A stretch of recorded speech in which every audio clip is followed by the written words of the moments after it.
is Dan from The Verge, and I'm taking a look at the new Galaxy S7 and Galaxy S7 Edge from Samsung.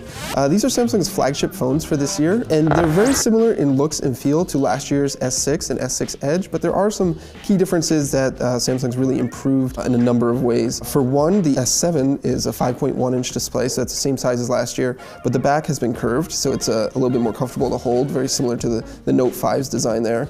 But the bigger change is with the S7 Edge. It's now a 5.5-inch screen. It still has that dual curved edge display, but the back has a slight curve to it as well to make it more comfortable to hold and easier to pick up off a table. The bigger screen is still in a compact size. You can see there's a pretty small phone. It's not much bigger than the 5.1-inch S7. It's significantly smaller than other phones with 5.5-inch screens like the iPhone 6 Plus, and it makes it a lot easier to use in one hand and to slip in and out of your pocket, and yet still gives you a really big display.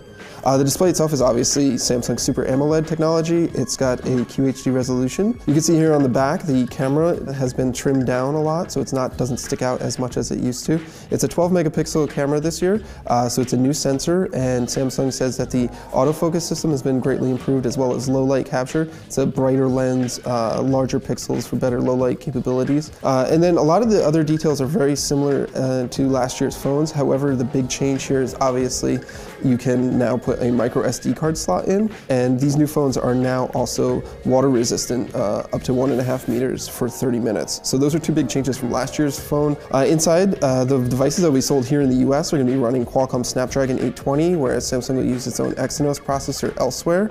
It's obviously a very high-end, fast processor. Everything here is going to run really fast and quick. It's running Android 6.0 Marshmallow. It's got Samsung's TouchWiz skin on top of it. It, of course, supports Samsung Pay, quick charge or fast charging, wireless fast charging, all of those features that have become kind of standard on Samsung devices.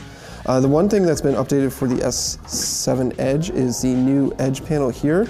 It's larger, you can see more detail, you can get more information, you can add more shortcuts to apps, you can add direct shortcuts for various activities like taking a selfie. There's a bit more customization there as well. One other feature that Samsung's added is a new always-on display, so you can see the time and date, and you can set a picture or clock or notifications here that will always be accessible on the screen itself. It's not a wake up or anything like that, it's just always on the screen. Samsung says that the S7 and S7 Edge will be available on all carriers here in the US, and you can expect them to hit stores on March 11th, and the pricing should be roughly about the same as last year's. That's it for the Samsung Galaxy S7 and S7 Edge. For more, be sure to subscribe to our YouTube channel.